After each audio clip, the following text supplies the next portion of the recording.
سے دین اسلام کے متعلق اور اسلام کے خلاف سازشیں اس وقت میں ہو رہی ہیں۔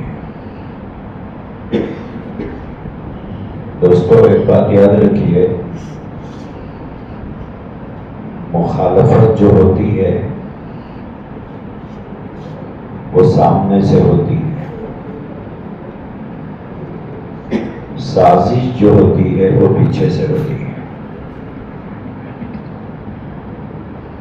بہت سے طبقات ہیں دوسرے مذاہب کے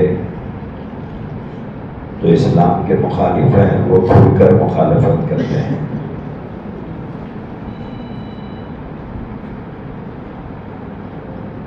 لیکن سازش جو ہوتی ہے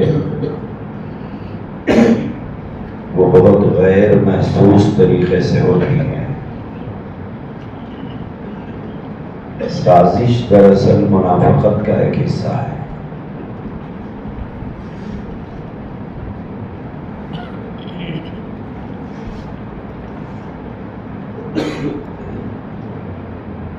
مشرکین نے اتنا نقصان نہیں پہنچایا تھا جتنا نقصان منافقین نے پہنچایا ہے۔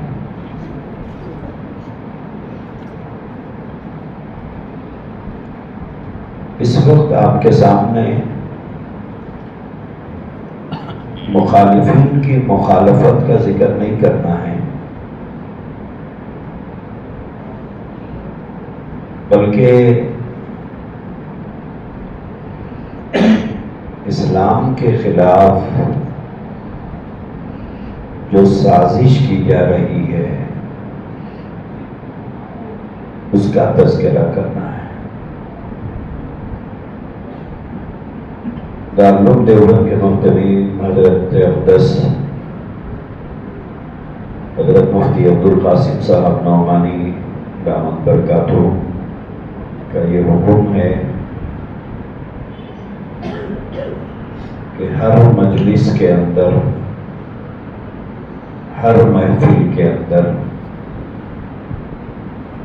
ان سازشوں کا تذکرہ علماء کے سامنے بھی کیجیے، عوام کے سامنے بھی کیجیے۔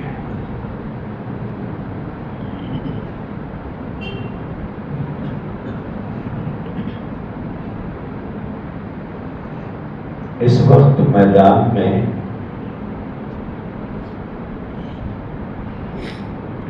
امت کو سب سے بڑا جس بات کا خطرہ ہے وہ اس کے ایمان کا ہے۔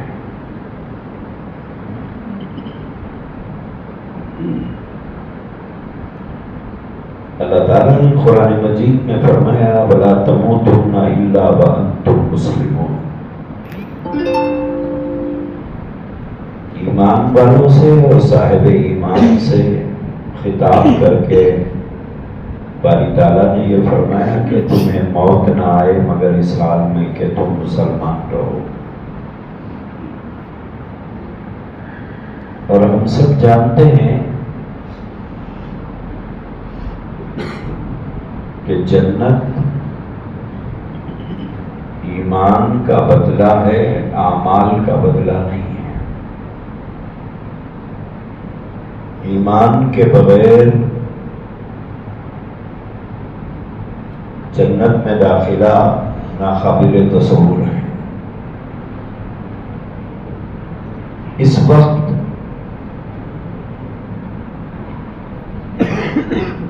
اسی ایمان کو خطرے میں ڈالا جا رہا ہے۔ ایسا نہیں ہے کہ انہیں کفر کی دعوت دی جا رہی ہو، وہ طبقات الگ ہیں جو امت کو کفر کی دعوت دے رہے ہیں، لیکن کچھ لوگ ایسے ہیں جو امت کے اندر غلط عقائد پیدا کیے جا رہے ہیں۔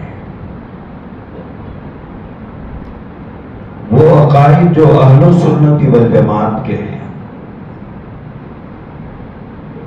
اور جس پر یہ امت برسا برس سے لگی ہوئی اور جڑی ہوئی ہے، ان کے سامنے دین اسلام کا ایک نیا تصور پیش کیا جا رہا ہے.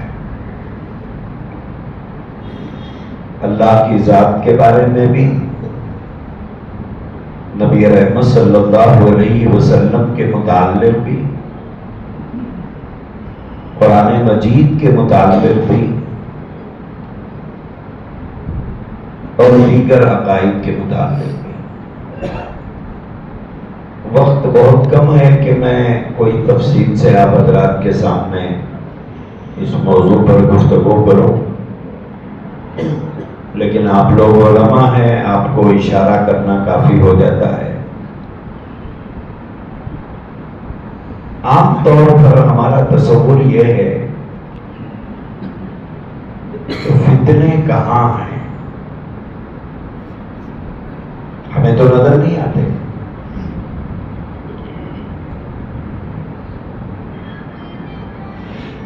عام طور پر یہ تصور ہوتا ہے کہ فتنے کہاں ہیں بھائی، دکھتے تو نہیں ہیں.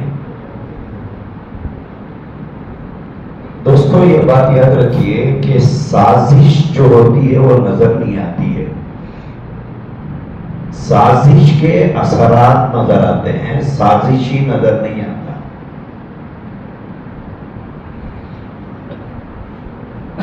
دنیا میں کوئی آدمی ایسا نہیں ہے کہ جس کے سب معید ہوں. کچھ آپ کے بھی مخالف ہیں، کچھ میرے بھی مخالف ہیں، کچھ حضرت کے بھی مخالف ہیں. کوئی آدمی ایسا نہیں ہے کہ جس کی 100% تائید کی جاتی ہو. لیکن جو سازش کرتا ہے آپ کے اور میرے خلاف یا کسی اور کے خلاف، وہ نظر تو نہیں آتا ہے، لیکن سازش کی گونج ہم تک پہنچتی ہے کہ آپ کے بارے میں یہ کہا جا رہا ہے، آپ کے بارے میں یہ سنا جا رہا ہے، آپ کے خلاف ایسا ماحول بنایا جا رہا ہے. کون بنا رہا ہے، کہاں سے بنا رہا ہے، اس کی خبر نہیں ہوتی. تو یہ جو تصور ہے ہمارا کہ فتنے کہاں ہیں، تو عام طور پر یہ نظر نہیں آتے ہیں. اس کے اثرات عوام کے اندر نظر آتے ہیں، فتنہ گر نظر نہیں آتا ہے، سازش کرنے والا نظر نہیں آتا ہے، اس کے اثرات عوام کے اندر نظر آتے ہیں. اس وقت دو فتنے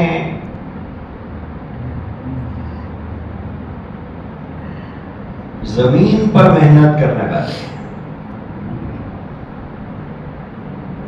بلکہ آپ کے علاقے کو اگر شامل کر لیا جائے تو 3 فتنے زمین پر کام کرنے والے ہیں. اور 3 فتنے سوشل میڈیا کے ذریعے سے آپ سے زیادہ آپ کے مسلیوں سے قریب ہیں. آپ سے زیادہ آپ کے مسلیوں سے قریب ہیں.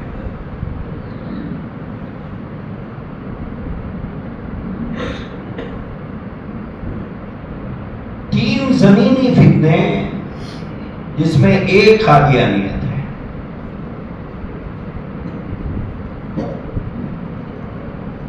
اٹھارہ سو 1940 میں یہ شخص پیدا ہوا تھا، 1908 میں یہ شخص مرا تھا.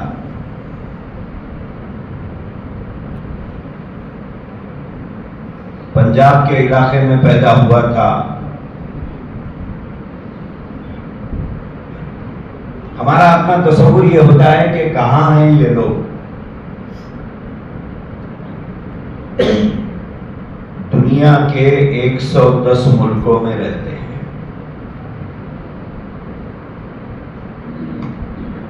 مرزا غلام احمد قادیانی کو نبی ماننے والے دنیا کے 110 ملکوں میں رہتے ہیں. اس میں ہمارا ملک بھی شامل ہے. ان کے سارے عقائد کو ایک طرف رکھتے ہوئے صرف ایک عقیدہ میں بتاتا ہوں آپ حضرات.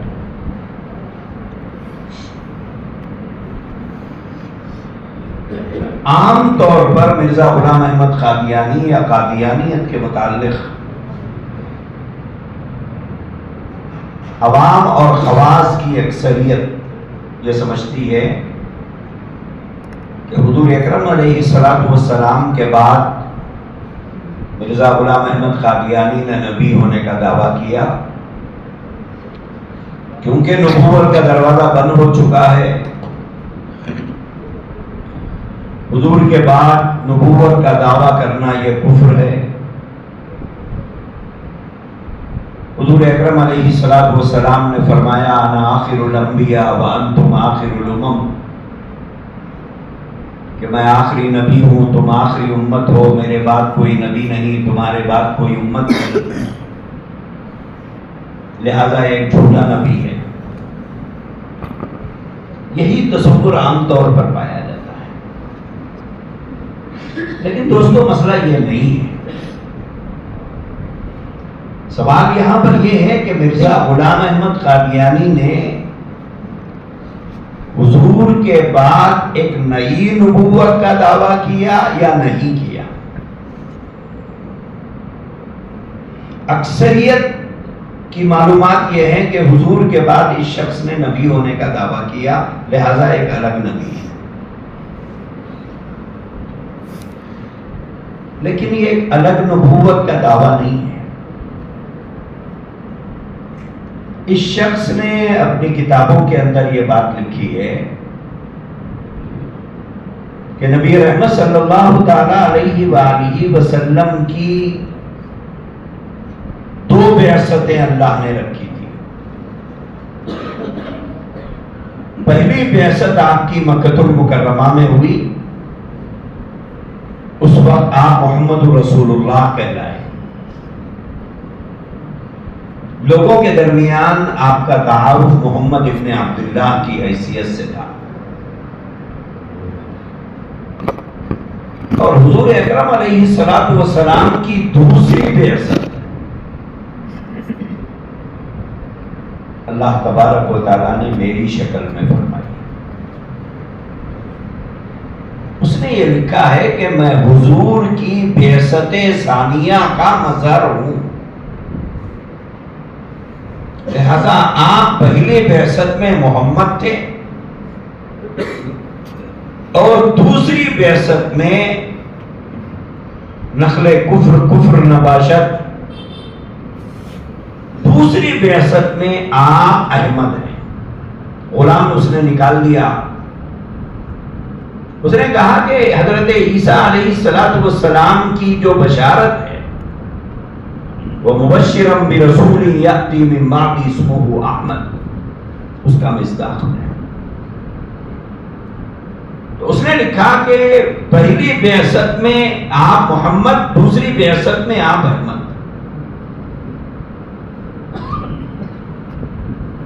اور اپنے بارے میں اس نے لکھا کہ من فرق بینی و بین المصطفیٰ وما عرفنی وما رآنی۔ ترجمے کی ضرورت نہیں، آپ حضرات جانتے ہیں۔ اس نے اپنے بارے میں یہ بھی لکھا کہ سارا وجودی وجود، کہ میرا وجود نعوذ باللہ محمد کا وجود ہے۔ جب اس نے اپنے آپ کو نعوذ باللہ بعینہ ہی محمد کہا ہے، تو پھر اس نے اپنی بیوی کے لیے وہی لقب استعمال کیا جو لقب امہات المومنین کے لیے قرآن مجید نے بیان کیا، وَأَزْوَاجُهُ أُمَّهَاتُهُمْ۔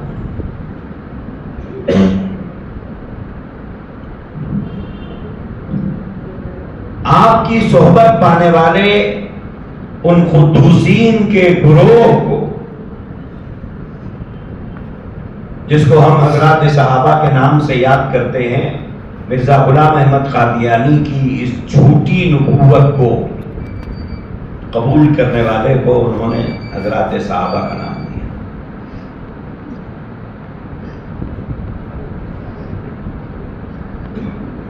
نبی رحمت صلی اللہ علیہ وسلم کے گھر والوں کو اہل بیت کہا جاتا ہے، تو انہوں نے مرزا غلام احمد قادیانی ملعون کے گھرانے کے اس کی اوباش اولاد کو انہوں نے اہل بیت لکھا ہے۔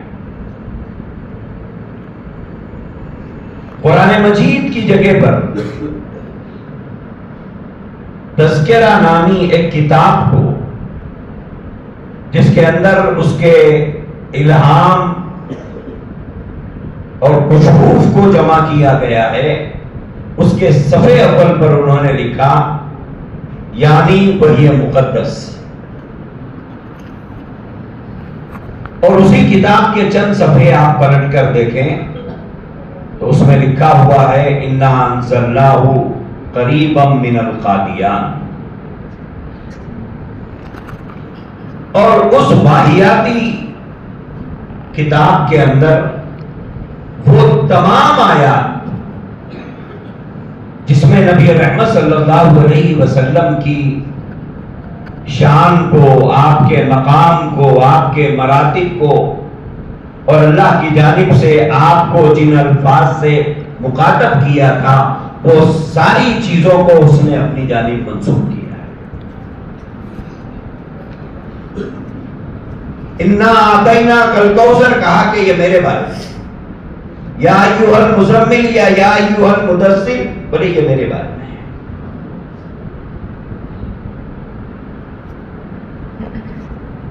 دوستو میں یہاں رک جاتا ہوں، آگے نہیں جاتا ان کی باتوں میں، آپ غور فرما کر دیکھیے یہ حضور کی نبوت کے بعد کوئی نئی نبوت کا دعویٰ ہے، یا حضور ہی کے منصب نبوت پر حملہ ہے؟ حضور کے بعد نئی نبوت ہو تب تو مسئلہ بالکل الگ ہو جائے گا، لیکن اگر کوئی حضور کی شان نبوت پر ہی حملہ کرے اور آپ کو جس جگہ پر اللہ نے بٹھایا ہے اس جگہ سے آپ کو ہٹا کر خود اس جگہ پر بیٹھ جائے اور کہے کہ میں محمد رسول اللہ ہوں، میں محمد رسول اللہ، میری بیوی ام المومنین ہے، میری اولاد اہل بیت ہے، میرے ماننے والے میرے صحابہ ہیں، مجھ پر نازل کی گئی کتاب وحی مقدس ہے۔ اس نے یہ لکھا ہے ایک جگہ پر، قرآن کہاں موجود ہے؟ اگر قرآن موجود ہوتی تو مجھے آنے کی ضرورت کیا پڑتی تھی؟ اس نے کہا کہ قرآن اللہ کی کتاب اور میرے منہ کی باتیں ہیں۔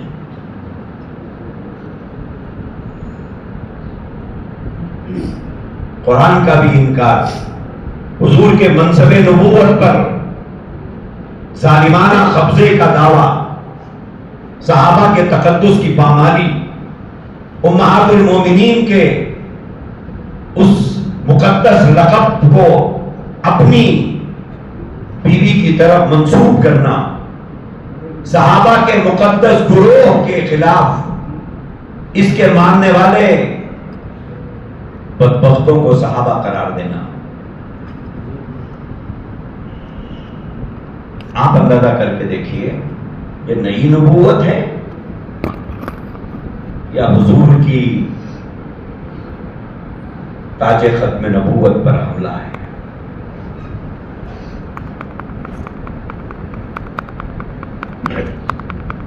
یہ لوگ کہاں پائے جاتے ہیں؟ کیا آپ کی ریاست میں نہیں پائے جاتے؟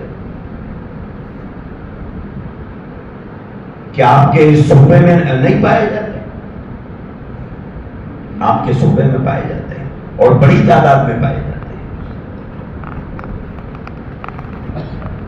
عطا اللہ شاہ بخاری رحمۃ اللہ علیہ سے جب اس سلسلے میں پوچھا گیا تھا کہ شاہ جی حضور کی بے ادبی اور گستاخی ہو تو کیا کرنا چاہیے؟ عطا اللہ شاہ بخاری رحمۃ اللہ علیہ نے فرمایا تھا یا بولنے والی زبان نہ رہے یا سننے والے کان نہ رہے. یا تو بولنے والی زبان کو ہمیشہ کے لیے بند کر دی جائے یا پھر سننے والا زندہ نہ رہے, کہ وہ زندہ بھی رہے اور حضور کی بے ادبی بھی ہوتے رہے, وہ زندہ بھی رہے اور حضور کی گستاخی بھی ہوتی رہے, وہ زندہ بھی رہے اور حضور کی شان اقدس پر حملہ بھی ہوتا رہے.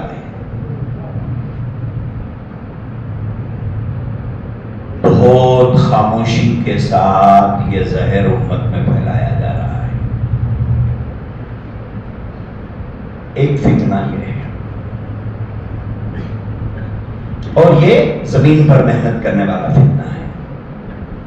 دوسرا فتنہ زمین پر محنت کرنے والا یہ صرف آپ کے علاقے میں پایا جاتا ہے, ہندوستان کے کسی دوسرے صوبے میں نہیں پایا جاتا. وہ ہے رشاد خلیفہ کا فتنہ. غالباً بیلور میں بھی پائے جاتے ہیں. جس نے رسول ہونے کا دعویٰ کیا اور اس کو ماننے والے آپ کی اسی ریاست میں بڑی تعداد میں پائے جاتے ہیں. مدراس میں بھی ہیں اور تمل ناڈو کے دوسرے حصوں میں بھی ہے, یہاں پر بھی ہے. آپ کے یہاں وانمباڑی میں پائے جاتے ہیں یا نہیں پائے جاتے, اس بارے میں آپ حضرات ہی بتا سکتے ہیں.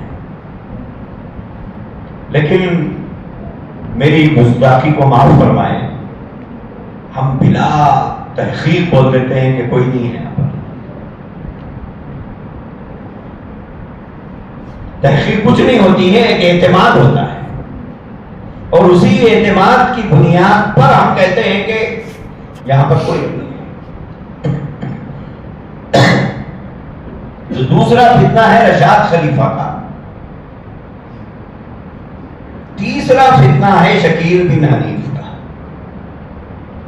یہ فتنہ اس وقت آندھی کی طرح چل رہا ہے. آندھی جس رفتار سے چلتی ہے اس رفتار سے یہ فتنہ چل رہا ہے. آپ کے صوبے میں بھی پائے, پورے ملک کے کوئی صوبہ ایسا نہیں ہے جس میں یہ فتنہ نہیں ہے.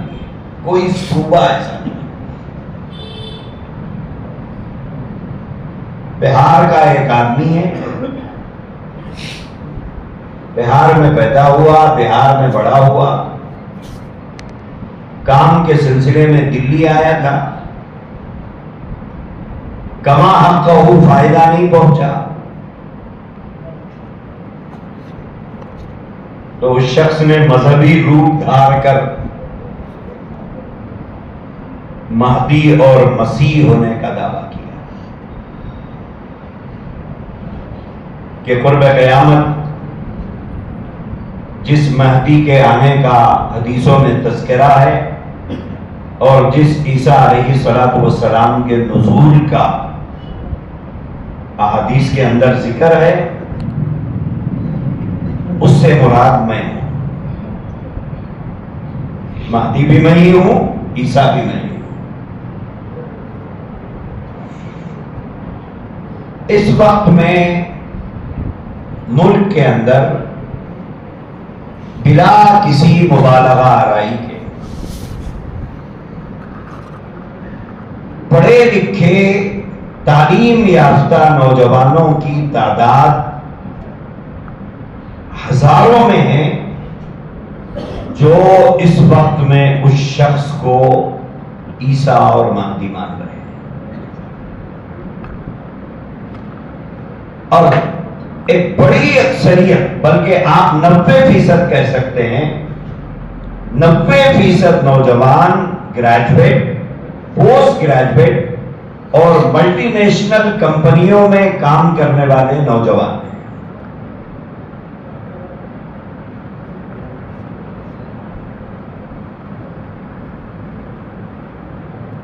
ان کا ماننا یہ ہے کہ علماء کچھ نہیں جانتے, انہیں کچھ نہیں معلوم,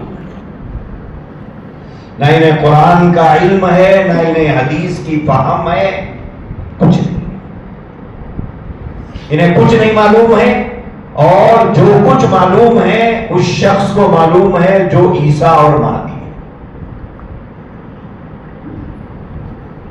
نوجوانوں سے جب پوچھا گیا کہ کیا دلیل ہے، کس بنیاد کے اوپر آپ اس کو عیسیٰ اور مہدی مانتے ہیں، نوجوانوں کی جانب سے جواب ملتا ہے کہ ہم بغیر کسی دلیل کے مانتے ہیں، ہم کو کسی دلیل کی ضرورت نہیں ہے، آپ ہمیں کوئی دلیل دینے کی ضرورت نہیں، نہ ہم سے کوئی دلیل اور ثبوت مانگنے کی ضرورت ہے، کسی دلیل کی ضرورت نہیں، کسی ثبوت کی ضرورت نہیں۔ یہ تیسرا فتنہ ہے۔ کوئی ریاست اس سے بچی ہوئی نہیں ہے۔ حضرت محتمیم صاحب کے بہت سے خطابات آپ کو یوٹیوب پہ مل جائیں گے، جس کے اندر حضرت اس وقت کسی موضوع پر حضرت کو بلایا جائے وہ تقریر اسی موضوع پر کر رہے ہیں۔ اتنی سنگین صورتحال ہے اس وقت شکیلیت کے فتنے کی۔ یہ 3 فتنے ہیں جو زمین پر محنت کر رہے ہیں۔ شکیلیت کا جو فتنہ ہے یہ آپ کی مسجد میں پہلی صف میں کھڑے ہوئے نظر آئیں گے، آپ ان کو پہچان نہیں پائیں گے۔ یہ ٹوپی لگائیں گے، ان کے چہرے پر سنت کے مطابق ایک مشت یا ایک مجھ سے بڑی داڑھی ہوگی، آپ سے لمبا کرتا پہنیں گے، آپ کے پاجامے سے اونچا ان کا پاجامہ ہوگا۔ دیکھنے والوں کا تصور یہ ہوگا کہ یہ تو یا تو یہ کسی مدرسے کا فارغ ہے یا جماعت کا پرانا ساتھی ہے، حیت ان کی ایسی ہے۔ ان کا نشانہ آپ کی مسجد میں آنے والے وہ نوجوان ہیں جو پابندی سے نماز کو آتے ہیں، اور ان کا نشانہ نہ دھڑ عمر کے لوگ ہیں، اور ان کا نشانہ نہ ہی بزرگ حضرات ہیں، نہ یہ بزرگ حضرات سے بات کرتے ہیں، نہ دھڑ عمر کے لوگوں سے بات کرتے ہیں، یہ صرف نوجوانوں سے بات کرتے ہیں۔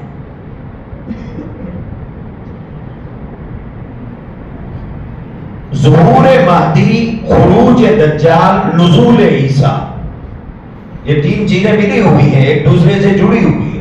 پہلے حضرت مہدی کا ظہور ہوگا، پھر دجال کا خروج ہوگا، پھر حضرت عیسیٰ علیہ السلام کا نزول ہوگا۔ یہ تینوں چیزیں جڑی ہوئی ہیں۔ اس کو وہ حضرات سائنس اور ٹیکنالوجی کے ذریعے سے سمجھاتے ہیں، کیونکہ یہ دور سائنس کے عروج کا دور ہے، ٹیکنالوجی کی ترقی کا دور ہے، اور نوجوان بچے سائنس اور ٹیکنالوجی پڑھے ہوئے ہیں، لہذا احادیث میں جو چیزیں بیان کی گئی ہیں ان چیزوں کو ان نوجوانوں کے سامنے رکھ کر ان کے ذہنوں کو اس طرح متاثر کیا جاتا ہے کہ کیا یہ چیز اس دور میں ممکن یا پاسبل ہے۔ یہ جو چیز حدیث میں بیان کی گئی ہے، جیسے دجال کے گدھے کے بارے میں کہ دجال کی سواری گدھا ہوگا، اور جس گدھے پر حضرت عیسیٰ دجال سوار ہوگا اس کے بارے میں یہ ہے کہ اس کے دونوں موڑوں کا بیچ کا جو فاصلہ ہوگا وہ 70 ہاتھ کا ہوگا، اتنا بڑا گدھا ہوگا۔ تو اب نوجوانوں سے پوچھتے ہیں کہ ایسا گدھا کبھی آپ نے دیکھا ہے؟ کیا ایسا گدھا ممکنات میں سے ہے؟ نوجوان کہتے ہیں کہ نہیں، تو کہتے ہیں اس حدیث کا یہ مطلب نہیں ہے، اس حدیث کا یہ مطلب نہیں، بولے اس حدیث کا مطلب علماء نے سمجھا نہیں ہے۔ ایسے ہی بہت سی چیزیں ہیں، وقت نہیں ہے میں تفصیل میں جا کے بتانے کے لیے، تو اس طرح سے نوجوان بچوں کو مشکوک بناتے ہیں۔ یہ ہماری مسجدوں میں ہمارے پیچھے نماز پڑھتے ہیں اور ہمارے نوجوانوں کو متاثر کرتے ہیں،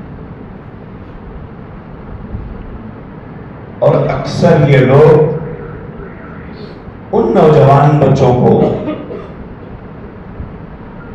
جو متاثر کرتے ہیں وہ تنہائیوں میں لے جا کر متاثر کرتے ہیں،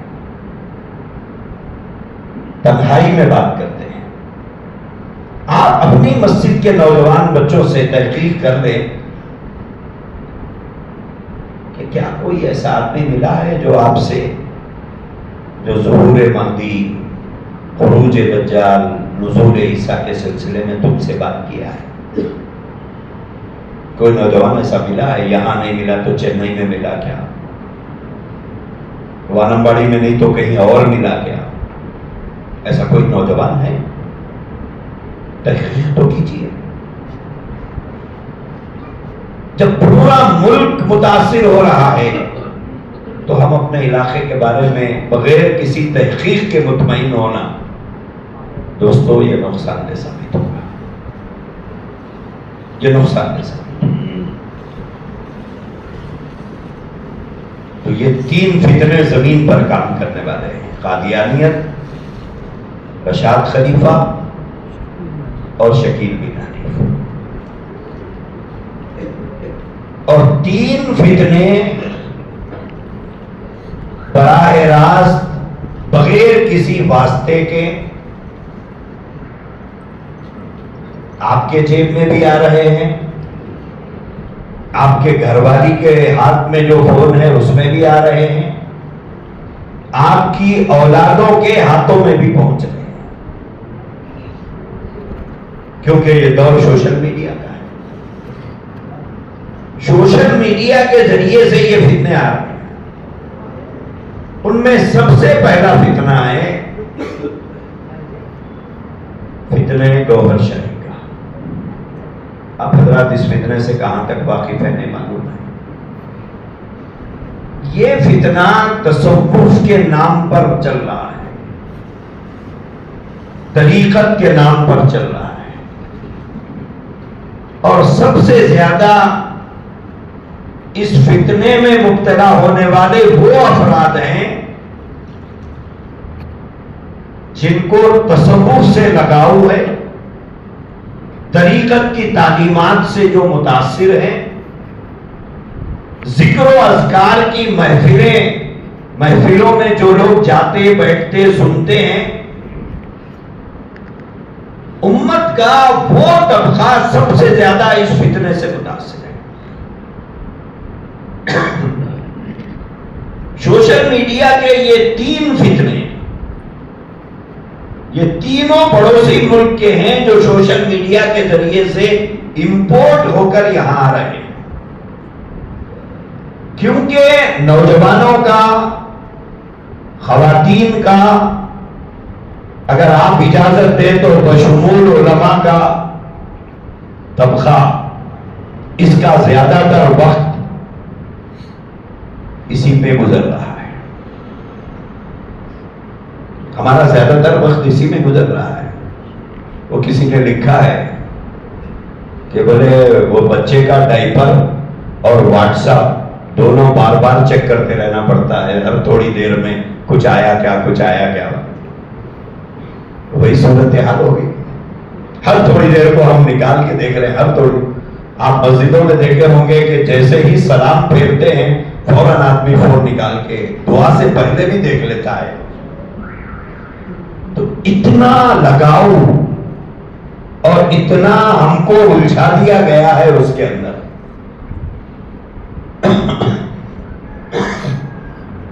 تو یہ تینوں فتنے پڑوسی ملک کے ہیں، اور یہ تینوں امپورٹ ہو کر ہمارے پاس آئے۔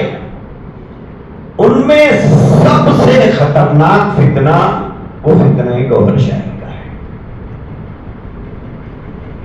یہ فتنہ کتنا سنگین ہے، میں 2-3 باتیں ہی آپ کو بتاؤں گا، اس سے آپ اندازہ کر لیجیے۔ اس کا جو بانی ہے وہ 2001 میں مرا ہے، کوئی بہت لمبا عرصہ نہیں گزرا ہے، لگ بھگ 24 سال ہو رہے ہیں اس کو مرے ہوئے، اس کے بانی کو، جس کا نام تھا ریاض احمد گوہر شاہی۔ اس کے مرنے کے بعد اس کا مشن 2 حصوں میں بٹ گیا. اس کا ایک مشن اس کی اولاد لے کے چل رہی ہے جو پڑوسی ملک میں رہتی ہے. دوسرا اس کا ایک جانشین ہے یونس الگوہر کے نام سے، یہ لندن میں رہتا ہے. ان دونوں کے نظریات اور افکار ریاض احمد گوہر شاہی کے بارے میں بالکل الگ الگ ہے.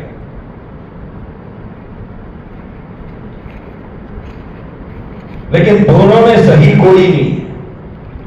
جیسے قادیانیوں میں 2 گروہ ہیں. قادیانیوں میں ابتدا ہی میں اختلاف ہو گیا تھا. ایک قادیانی کا گروہ ہے، ایک لاہوریوں کا گروہ ہے. لاہوری بالکل الگ ہو گئے تھے. محمد علی لاہوری اس وقت الگ ہو گیا تھا جب مرزا غلام احمد قادیانی مر گیا تھا، تو اسے امید تھی کہ مجھے خلیفہ بنایا جائے گا، لیکن نور الدین بھیروی کو خلیفہ بنایا گیا تو وہ الگ ہو گیا تھا. تو 2 گروہ الگ الگ ہیں ان میں، اور دونوں کے نظریات بھی مرزا کے بارے میں الگ الگ ہیں. عطا اللہ شاہ بخاری رحمۃ اللہ علیہ سے جب پوچھا گیا تھا کہ مرزائی اور لاہوری ان دونوں کے بارے میں کیا فرق ہے، اللہ شاہ بخاری نے فرمایا تھا کوئی فرق نہیں ہے، کالا سور ہے، ایک سفید سور ہے. فرمایا ایک کالا سور ہے، ایک سفید سور ہے.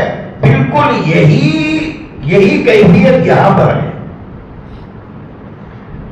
ریاض احمد گوہر شاہی کے ماننے والوں میں ایک گروہ ہے یونس الگوہر کا، اور ایک ہے اس کی اولاد کا. اس کی اولاد جو ہے وہ کہتی ہے کہ یہ مہدی ہے، یہ مہدی ہے. یونس الگوہر کہتا ہے، جو کہتا ہے میں ابھی سناؤں گا آپ کو کہ کیا کہتا ہے. تو یہ بھی کالا سفید ہی کا مسئلہ ہے، کوئی الگ الگ نہیں ہے، لیکن ہے 2 گروہ. دوستو روئے زمین پر اس وقت کفر کو چھوڑ کر، شرک کے ماننے والوں کو ہٹا کر اتنا بدترین عقیدہ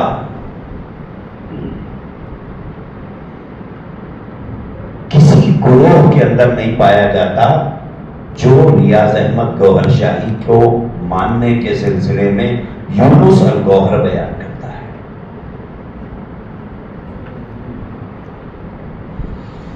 کیونکہ آدھا گھنٹہ بچا ہے اور 3 فتنوں کے بارے میں آپ کے سامنے تذکرہ ہونا ہے. یونس گوہر شاہی یہ کہتا ہے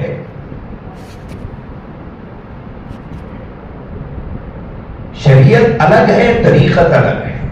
یہ شروع سے ایک روگ ہے ان لوگوں کے اندر. شریعت الگ ہے، طریقت الگ ہے. شریعت کے ماننے والے الگ ہیں، طریقت کے ماننے والے الگ ہیں. طریقت کے ماننے والوں پر شریعت کے احکام لاگو نہیں ہوتے ہیں. اہل طریقت شریعت کے پابند نہیں ہے، ان کا دعویٰ ہے. اسی لیے اس نے یہ کہا کہ قرآن کے 40 پارے ہیں. وہی بات جو شیعوں نے کہی تھی بہت پہلے. لیکن شیعوں نے جو 10 پارے سنیوں پر قرآن سے چرا لینے کا جو الزام لگایا ہے، اس کے اندر انہوں نے کہا ہے کہ وہ 10 پاروں کے اندر اہل بیت کے مناقب ہیں. اہل بیت کے مناقب ہیں اور شراب خور خلفاء نے یہ جملے لکھے ہیں انہوں نے. حضرت ابوبکر اور حضرت عمر فاروق رضی اللہ عنہ کی طرف منسوب کرتے ہوئے کہا ہے کہ شراب خور خلفاء نے قرآن کو بدل دیا ہے.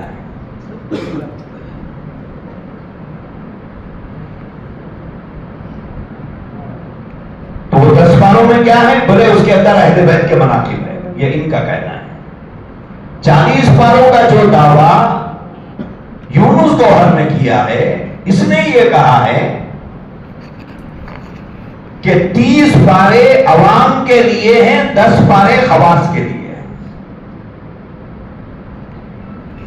اور ان 10 پاروں کے اندر جو ہے وہ خواص کے لیے ہے، عوام کے لیے اس میں کوئی گنجائش نہیں ہے۔ اور 30 پاروں میں جو ہے اس پر عمل کرنے کے ہم اس کے اندر جتنے احکامات ہیں وہ ہم سے مخاطب نہیں ہیں، وہ عوام سے مخاطب ہے۔ پتہ نہیں ایسا کون سا دین ہے جو ان کو الگ سے ملا ہے۔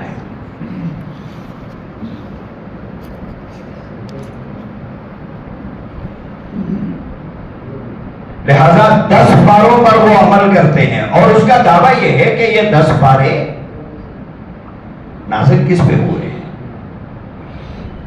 بولے یہ 10 پارے رسول اللہ پر ہی نازل ہوئے ہیں، لیکن حضور نے یہ عوام کو نہیں دیا۔ کتنا بڑا الزام ہے! حجۃ الوداع کی حضور کی وہ تقریر جو آپ نے پڑھی اور سنی ہوگی، مجھے دہرانے کی ضرورت نہیں ہے، صرف اشارہ کیا ہوں تاکہ آپ کا ذہن وہاں تک پہنچ جائے۔ حضور نے اس وقت میں کیا فرمایا تھا؟ اللہم اشہد، اللہم اشہد، اللہم اشہد فرمایا، اور صحابہ کرام کو یہ کہا تھا کہ میں نے اللہ کی دی ہوئی امانت کو تم تک پورا پہنچا دیا۔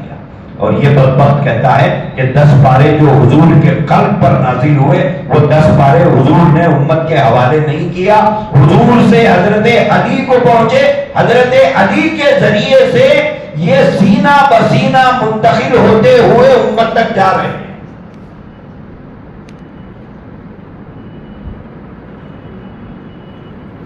وہ 10 پاروں کے اندر کیا ہے؟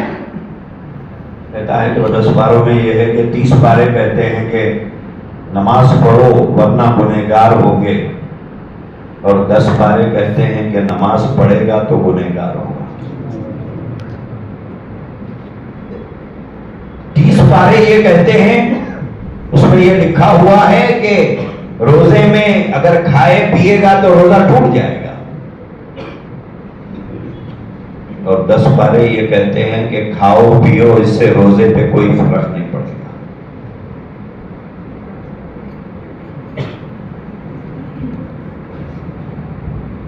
طواف بیت اللہ کے سلسلے میں اس نے یہ بیان کیا ہے کہ بیت اللہ تو مٹی اور گارے کا بنا ہوا ہے، مٹی اور پتھر کا بنا ہوا ہے، اور اس کو حضرت ابراہیم اور حضرت اسماعیل علیہ السلام نے بنایا ہے، اور ہم کو رب نے بنایا ہے۔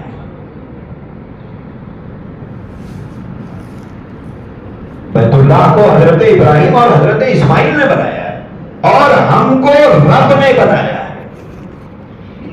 کہتا ہے کہ ہم بیت اللہ کا طواف کریں، ہم کریں بیت اللہ کا طواف۔ بیت اللہ کو ہمارا طواف کرنا چاہیے۔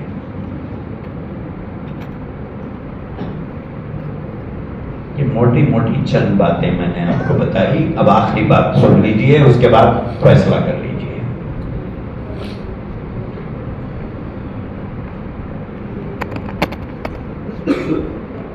جو باتیں میں آپ کو بیان کر رہا ہوں یہ یوٹیوب پر موجود ہے، اگر آپ حضرات سننا چاہو تو سن سکتے ہیں،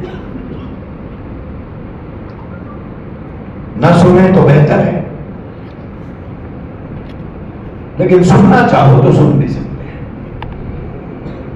اب جو بات میں بتانے جا رہا ہوں یہ بیان بھی اس کا یوٹیوب پر ہے۔ یہ کہتا ہے کہ سرکار گوہر شاہی کہتے ہیں وہ لوگ، تو بولے سرکار گوہر شاہی نے ایک دن مجھے کہا کہ یونس آؤ میرے ساتھ چلیں گے، تو مجھے لے کر سیدھا آسمانوں پر گئے۔ بولے خواب ہے؟ بولے نہیں خواب نہیں، حقیقت، خواب نہیں حقیقت ہے۔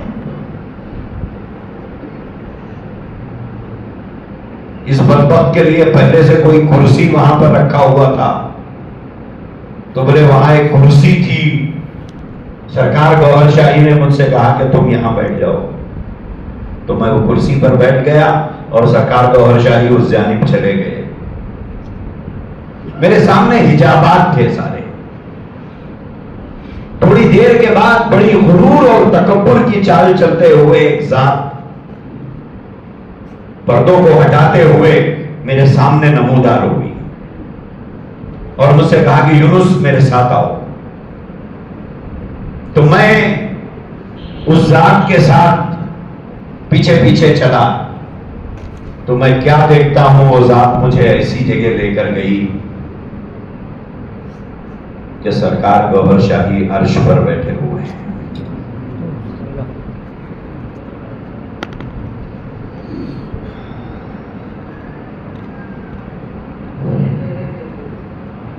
بولے جیسے ہی میں نے سرکار کو عرش پر دیکھا، میں اپنے جذبات کو قابو میں نہیں رکھ سکا، دوڑ کر جا کر سرکار کے قدموں کو چپک گیا۔ اب ان کی آخری منزل تو وہی ہے کہ بولے سرکار کے قدموں کو میں بوسہ دینے لگا۔ جب میں سرکار گوہر شاہی کے قدموں کو بوسہ دے کر میں ہٹا، تو وہ ذات جو پردوں کے پیچھے سے آئی تھی، میرے ہٹنے کے بعد پھر اس نے بوسہ دیا۔ جب دونوں بوسے سے فارغ ہو گئے تو پھر ہم دونوں واپس لوٹنے لگے۔ تو اس نے مجھ سے کہا کہ یونس تیرا جو پیر ہے وہ میرا بھی پیر ہے، جو تیرا پیر ہے وہ میرا بھی پیر ہے۔ اس کے بعد یہ بدبخت کہتا ہے کہ جانتے ہو کہ وہ ذات کون تھی جو مجھے لے کر سرکار کے پاس لے گئی تھی، گوہر شاہی کے پاس، اور میرے بعد قدموں کو بوسہ دیا تھا۔ اس کے بعد خود بیان کرتا ہے کہ وہ ذات وہ تھی جس نے زمین و آسمان کو پیدا کیا، جس نے انسان اور جنات کو پیدا کیا۔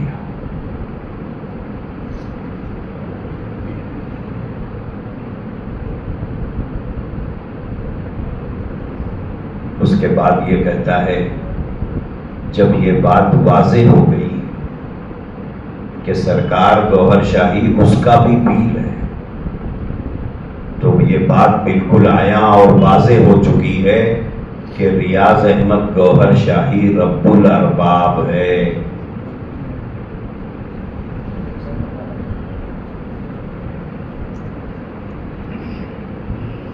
دوستو، اللہ کا بھی کوئی رب ہوگا، وہ بھی انسان۔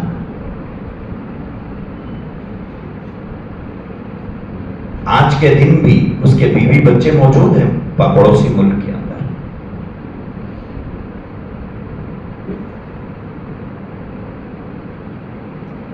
اگر یہ دعویٰ جرم نہیں ہے تو کل قیامت میں فرعون کو بھی یہ کہنے کا حق پہنچتا ہے کہ میں نے ایسا کیا جرم کیا، وہ بھی کہہ سکتا ہے۔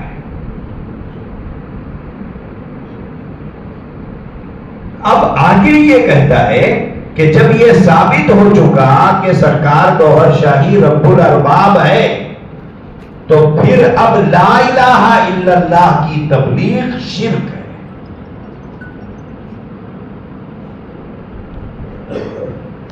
لا الہ الا اللہ کی تبلیغ کرنا شرک ہے۔ کیوں؟ بولے ایک عورت کے دو شوہر نہیں ہو سکتے، ایسے ہی ایک انسان کے دو رب نہیں ہو سکتے۔ ایک عورت کے دو شوہر نہیں ہو سکتے، ایک انسان کے دو رب نہیں ہو سکتے، لہذا اب رب کون ہے؟ بولے رب ریاض احمد گوہر شاہی ہے۔ دوستو، آپ یقین نہیں کریں گے، اس وقت کرناٹک، مہاراشٹر، گوا، کیرلا، مغربی بنگال، اور ملک کی مختلف ریاستوں کے اندر باضابطہ ریاض احمد گوہر شاہی کی تصویر لگا کر اس پر پھول مالائیں چڑھا کر اس تصویر کے نیچے بیٹھ کر لا الہ الا ریاض کا ورد ہو رہا ہے. یہ کرنے والے کون ہیں؟ یہ کرنے والے مسلمان ہیں.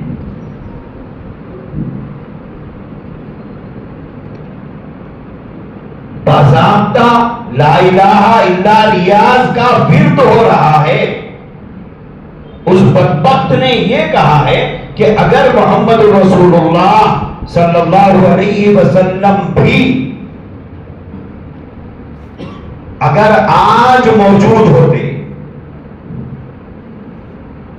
اگر رسول اللہ صلی اللہ علیہ وسلم بھی اگر آج موجود ہوتے تو آپ کو بھی لا الہ الا اللہ کی تبلیغ کی اجازت نہیں ہوتی. آپ کو بھی لا الہ الا ریاض کی تبلیغ کرنا پڑتا تھا.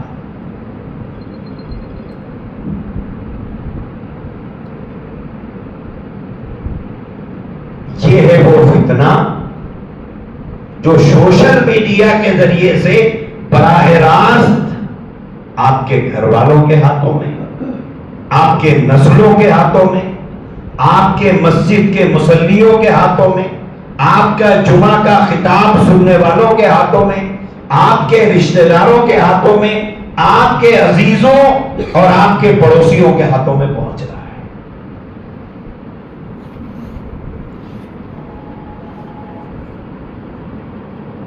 بہت سے ہمارے نوجوان بچے یونس گوہر شاہی کے شارٹ کلپس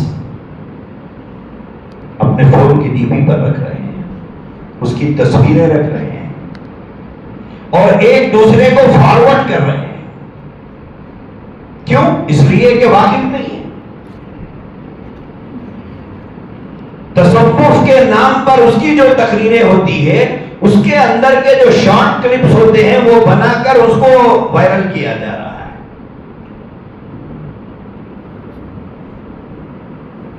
عطر کی دکان والا پوری شیشی تو نہیں دیتا ہم کو کہ ٹیسٹ کر کے آئیے، وہ تو تھوڑا لگاتا ہے آپ کو.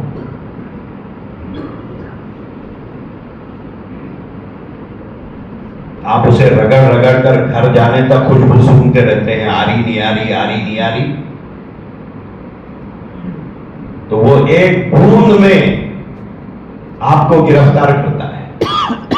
یہ شارٹ کلپس جو ہوتے ہیں اس میں آدمی کھل کر سامنے نہیں آتا ہے، اس کے افکار، اس کے نظریات، اس کے حالات سامنے نہیں آتے ہیں، اس کے عقیدے کھل کر سامنے نہیں آتے ہیں.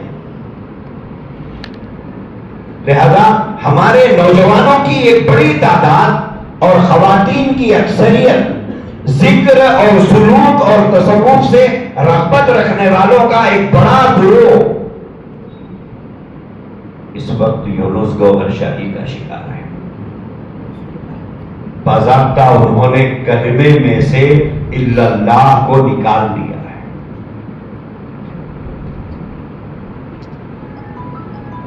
باضابطہ انہوں نے کلمے میں سے نکال دیا اور کہا کہ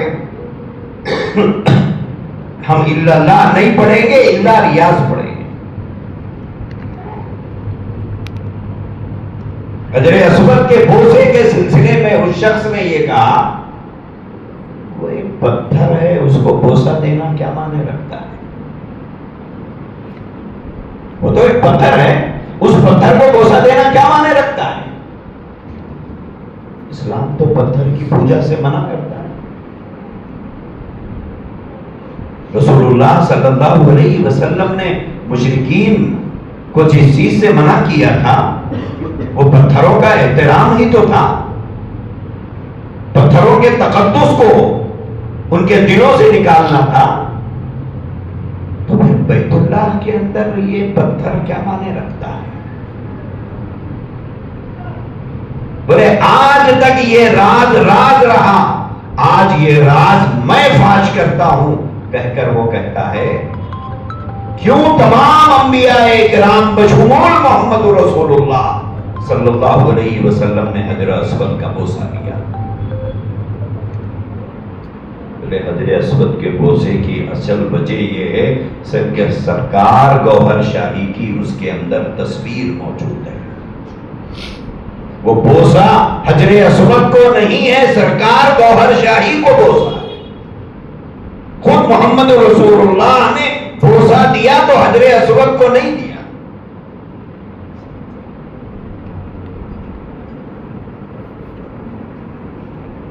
کیا کہیں گے دوستو؟ یہ پہلا فتنہ سوشل میڈیا کے ذریعے سے ہمارے گھروں میں پہنچ رہا ہے. ہمارے گھر کی خواتین سن رہے ہیں. آپ تعجب کریں گے، علماء متاثر ہوئے ہیں اس فتنہ سے.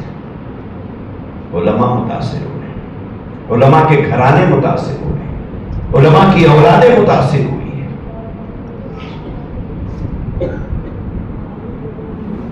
یہ شارٹ کلپس علماء ایک دوسرے کو بھیجے. جب حقیقت ان پر کھلی تو انہوں نے اعتراف کیا کہ یہ جرم ہم نے بھی کیا ہے.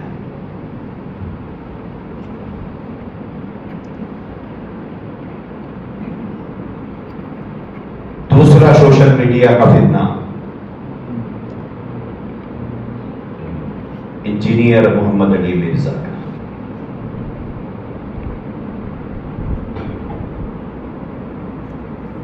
یہ شخص کہنا کیا چاہتا ہے آج تک سمجھ میں نہیں آیا.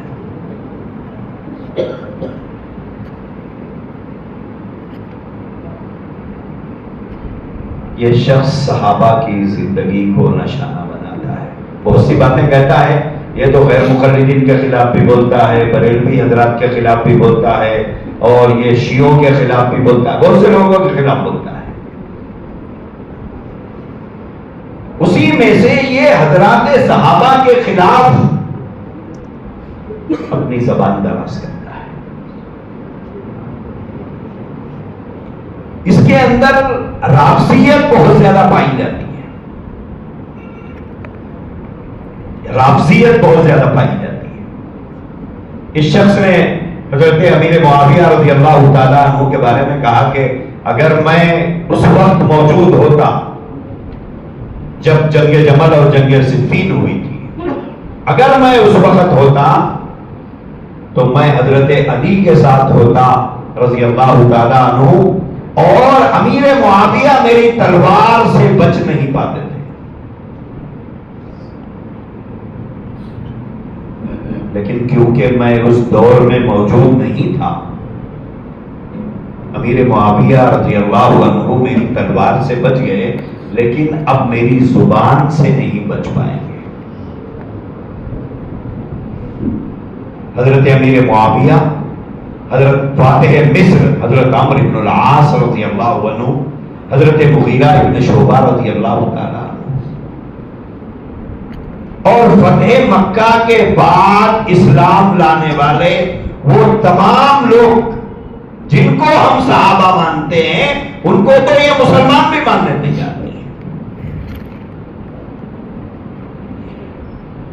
صحابیت کے زمرے نے تو بالکل ان کو لانے تیار نہیں ہے، اور ان کے خلاف جو طوفان بدتمیزی برپا کرتا ہے کہ میں نے سوشل میڈیا پر مرزا کے ویڈیوز کے نیچے جو کمنٹس آتے ہیں اس میں نوجوانوں کو صحابہ کو گالی دیتے ہوئے دیکھا ہے.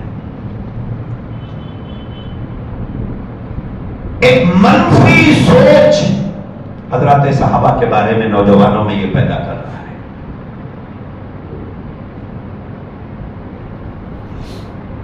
تیسرا فتنہ، مسٹر جاوید احمد غامدی.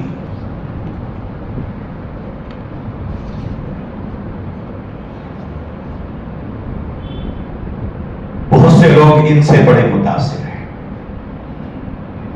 کیونکہ یہ بولتے بہت اچھا ہے، بولنے کا انداز بڑا اچھا ہے، انداز گفتگو بڑی اچھی ہے ان کی. پڑھا لکھا طبقہ بلا کسی تحقیق کے کتابوں کو پڑھے بغیر صرف ان کے سوشل میڈیا کے ذریعے آنے والے شارٹ اور مختصر بیانات کو سن کر ان کی فکر کو عوام میں عام کرنے میں لگے ہوئے.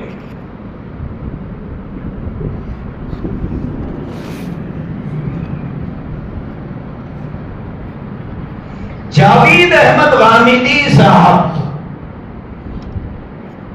اہل السنت والجماعت کی فکر اور عقائد سے بالکل ایک الگ عقیدہ اور ایک الگ نظریہ اور ایک الگ فکر پیش کرتے ہیں.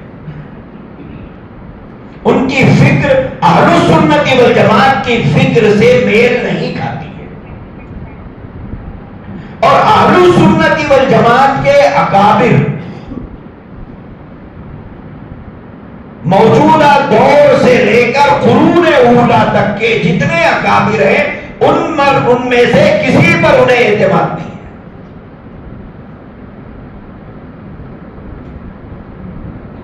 قرآن کی آیات کے بارے میں ان کی اپنی جدید تحقیقات ہیں. احادیث کے بارے میں وہ احادیث جو ان کے من کو لگتی ہیں اسے تو لے لیتے ہیں اور جو احادیث ان کے من کو نہیں لگتی وہ نہیں لیتے ہیں. دراصل یہ منکرین حدیث کے زمرے میں تھوڑے نچلے طبقے کے اوپر ہیں. جیسے ان کا کہنا یہ ہے کہ سنت رسول اللہ کے طریقے کا نام نہیں ہے. یہ حضور کے طریقے کو سنت نہیں مانتے ہیں.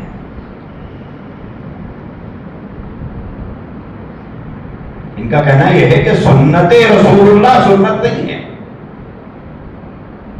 اصل سنت ابراہیمی سنت ہے.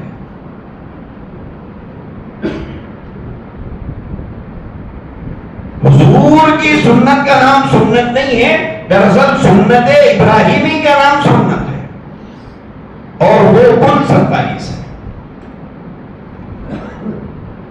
ان کا کہنا یہ ہے کہ 27 چیزوں کا نام ہی سنت ہے, باقی کسی چیز کا نام سنت نہیں ہے. آپ میں سے کس کس کو یہ قبول ہے؟ کون کون تیار ہے رسول اللہ سے بغاوت کرنے کے لیے؟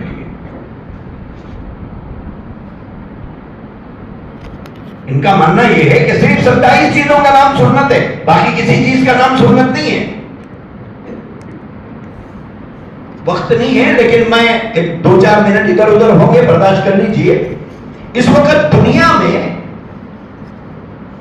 وحدت ادیان کی ایک فکر پیدا کی جا رہی ہے. وحدت ادیان, ان میں بالخصوص جو اہل کتاب ہیں ان کو ایک پلیٹ فارم پر لانے کی ایک سازش دنیا میں چل رہی ہے. یہودیت, عیسائیت اور اسلام, ان تینوں کو ایک پلیٹ فارم پر لانے کی محنت ہو رہی ہے کیونکہ یہ تینوں اہل کتاب ہیں اور تینوں کے نزدیک مقبول ترین شخصیت سیدنا ابراہیم علیہ السلام ہے. ان کو یہودی بھی مانتے ہیں, ان کو عیسائی بھی مانتے ہیں, مسلمان تو کہ ایمان کا حصہ ہے. تو اس وقت وحدت ادیان کے نام پر یہ تینوں کو ایک جگہ جمع کر کے ایک مشترکہ اسلام, ایک مشترکہ مذہب دنیا کے سامنے پیش کرنے جا رہے ہیں.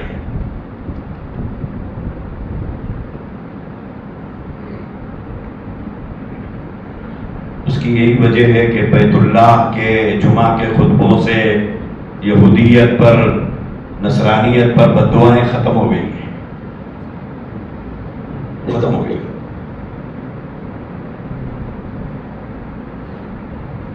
اور ان کی دلجوئی کے لیے ارض مقدس کی زمین پر جگہ جگہ پر تھیٹرز اوپن ہو گئے. ابھی گزشتہ ہفتے میں وہیں پر تھا, مدینہ طیبہ کے اندر تھیٹر کا اناگریشن ہوا ہے.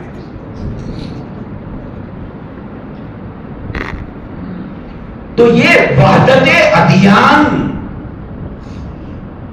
کا ایک تصور، بالخصوص اہل کتاب کو ایک پلیٹ فارم پر لانے کی جو محنت ہے، اس محنت وہ اس طرف لے جانے کے لیے رسول اللہ صلی اللہ علیہ وسلم کی ذات کو نعوذ باللہ نخل کفر نباشت نیچے دباتے ہوئے سیدنا ابراہیم علیہ السلام کو نمایاں کر کے یہ بتایا جا رہا ہے کہ سنت ابراہیمی اصل سنت ہے، سنت محمدی اصل سنت نہیں ہے۔ اس کی پرزور وکالت کرتے ہیں جاوید احمد غامدی صاحب۔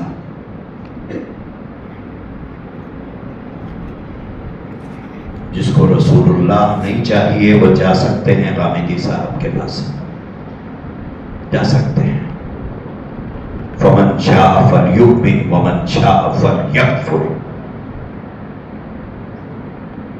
اس کی مرضی ہے، کسی کے افکار اور خیالات پر کوئی کمن تو نہیں ڈال سکتا ہے۔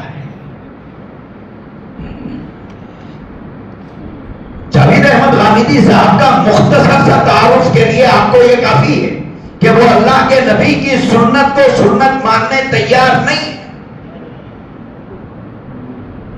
پتہ نہیں لقد کان لکم فی رسول اللہ اسوۃ حسنہ کا ان کے پاس کیا مطلب ہے، لتبین للناس ما نزل الیہم کا ان کے پاس کیا مطلب ہے نہیں معلوم ہے۔ ما آتاکم الرسول فخذوہ وما نہاکم عنہ فانتہوا کا ان کے پاس کیا معنی ہے نہیں معلوم ہے۔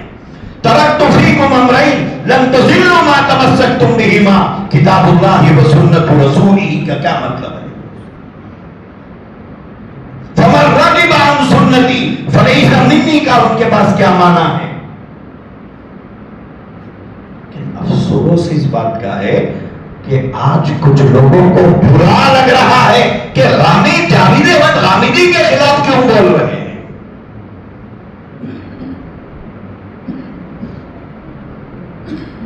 دوستو، ہمارے عقائد وہ ہیں جو اہل السنت والجماعت کے عقائد ہیں۔ دوستو یہ بات یاد رکھو، جس کو اکابر کی تحقیقات پر اعتماد نہیں ہے، جس کو اسلاف کی تحقیقات پر اعتماد نہیں ہے، میں یہ نہیں کہہ رہا ہوں کہ اکابر دیوبند کی، میں یہ کہہ رہا ہوں جس کو اہل السنت والجماعت کے تحقیقات پر اعتماد نہیں ہے، سلف صالحین کے تحقیقات پر اعتماد نہیں ہے، جو نئی تحقیق دین کے بارے میں پیش کرنا چاہتا ہے، یہی آغاز ہے گمراہی کا، جس کو سلف کی تحقیقات پر اعتماد نہ ہو۔ کسی زمانے میں ایک صاحب نے کہا تھا قرآن کو میں نے جیسے سمجھا ہے ایسے آج تک کسی نے نہیں سمجھا۔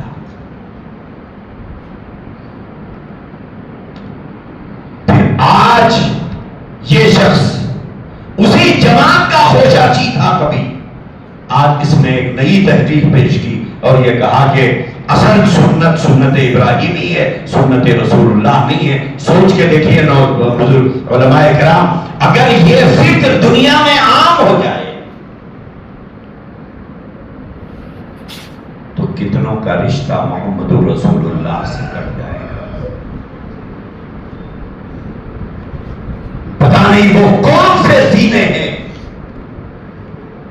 اور وہ سینوں میں رہنے والا دل کیسا ہے جو اس بات کو برداشت کر لے گا۔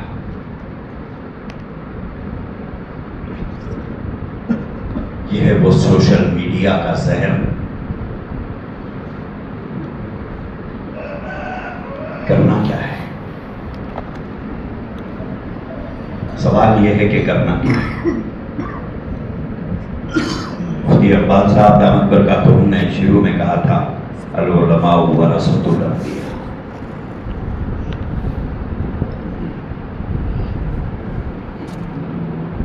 وارث مورث کی ہر چیز کا کو لینے کا حقدار کہلاتا ہے۔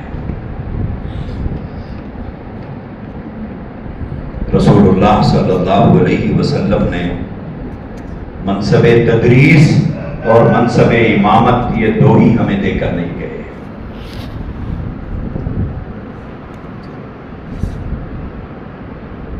بے ادبی معاف، ایک محدود دائرے کے اندر ہم نے بھی اپنے آپ کو محصور کر لیا ہے۔ ہم محصور ہو گئے، ہمیں اعتراف کرنا ہوگا۔ میں اپنی ذات کے بارے میں اعتراف کرتا ہوں، آپ کے بارے میں کچھ نہیں کہوں گا۔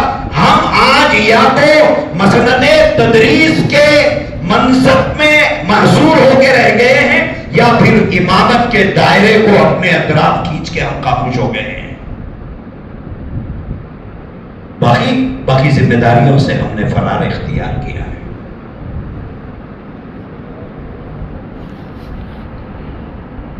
اس کا نتیجہ یہ ہے کہ امت ان گمراہیوں میں پھنس رہی ہے۔ کوئی قادیانیت، کوئی شکیلیت، کوئی غامدیت، کوئی انجینئر، کوئی گوہر شاہی۔ بات یہاں نہیں ہے، بات منکرین حدیث کی ہے، بات جماعت المسلمین کی ہے، بات فتنہ صدیق دیندار کی ہے۔ کئی فتنے ہیں، میں نے صرف یہ چند فتنوں کا ذکر کیا۔ یہ سارے فتنے امت میں پھیل رہے ہیں اور ہم کہہ رہے ہیں کہ صاحب یہ ہمارا کام نہیں ہے۔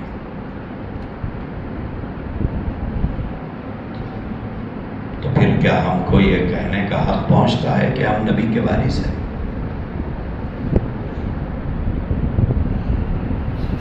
کس دلیل کی بنیاد پر یہ حق پہنچتا ہے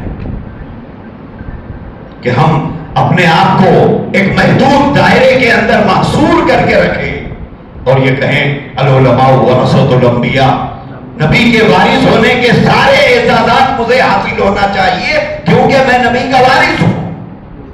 کس اعتبار سے؟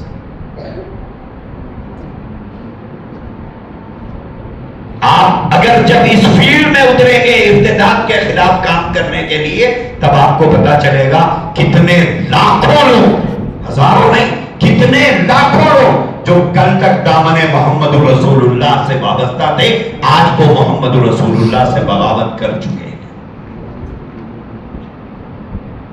بغاوت ہے، اتنی عام بغاوت ہے۔ ہماری کوشش یہ ہونا چاہیے کہ امت کو اہل سنت والجماعت کے عقائد پر لا کر چھوڑے اور امت کی فکر کو، نظریات کو، افکار کو، عقائد کو اہل سنت والجماعت کے عقائد پر جمانے کی کوشش کریں۔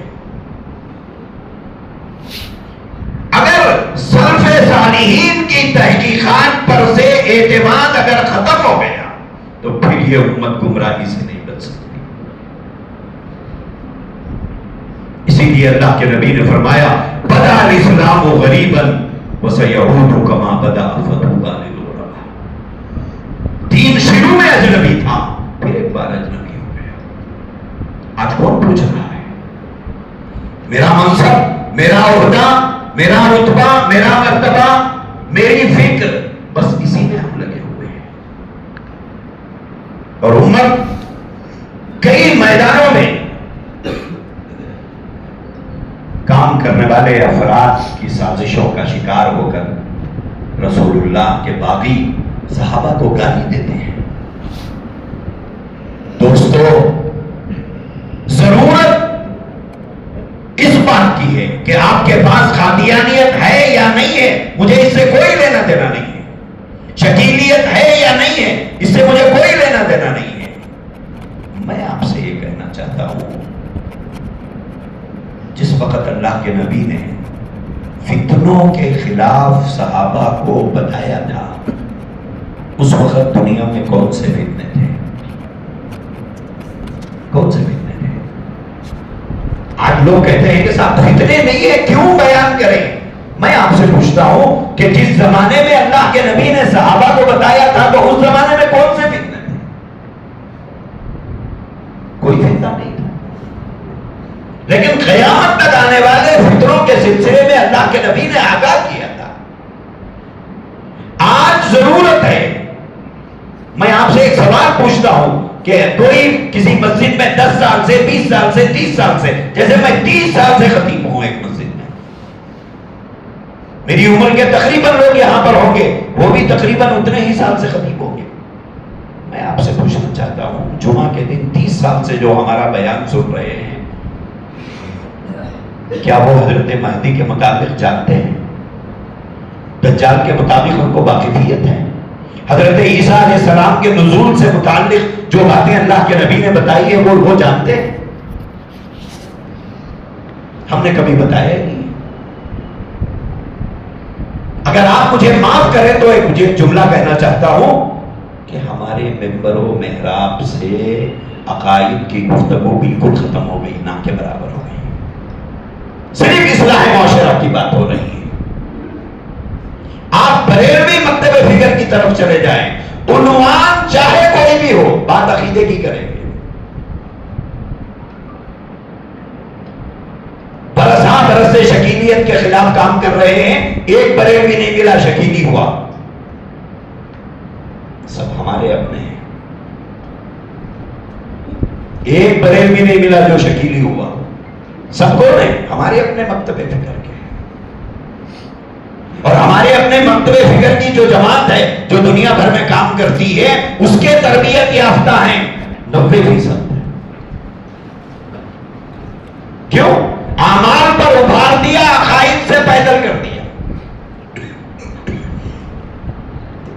اعمال پر تو خوب ابھارا، عقائد میں صفر ہے۔